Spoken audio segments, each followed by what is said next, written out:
s'agit de La Belle au bois dormant. C'est une adaptation libre, très libre du conte de Perrault. De la même façon que Barbe Bleue, le crime principal, c'est le mari abusif, il tue ses épouses. De la même façon que Podane, le crime, c'est le père qui veut épouser sa fille, c'est l'inceste. Là, le crime, c'est la mère abusive, puisque on l'ignore souvent, mais lorsque le prince réveille la belle qui est endormie depuis 100 ans, on croit que c'est la fin du conte. En fait, c'est le milieu du conte, puisque après apparaît la mère de ce prince, la reine, qui est une mère ogresse, qui veut manger les enfants que le prince a fait avec la belle au bois dormant. Et les deux jeunes gens vont devoir échapper aux abus de cette mère abusive.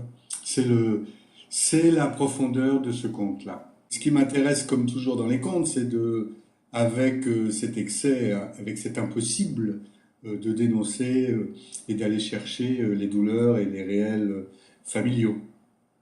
C'est le but.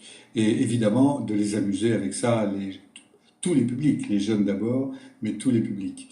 On rit avec ça et on prend tous les plaisirs que le théâtre peut proposer, musicaux, drôlatiques, fantastiques. Le bois, c'est un arbre.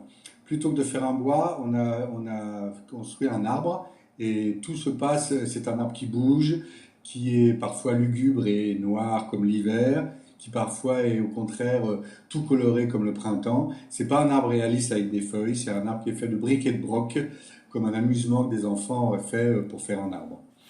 Et les acteurs montent dedans, se cachent derrière, on avance l'arbre vers le spectateur, on recule l'arbre vers le lointain, et il figure les multiples visages du bois qui, pendant 100 ans, va enterrer cette jeune fille qui s'endort. C'est jamais une promenade de santé, le théâtre. C'est toujours une promenade grave et joyeuse, mais aussi grave. C'est des propos importants pour nous. Et pour moi, c'est très important de venir à la Croix-Rousse parce que c'est un lieu où le théâtre peut s'ébattre joyeusement, quoi. Et à chaque fois, c'est un grand plaisir pour nous de rencontrer les spectateurs de la Croix-Rousse.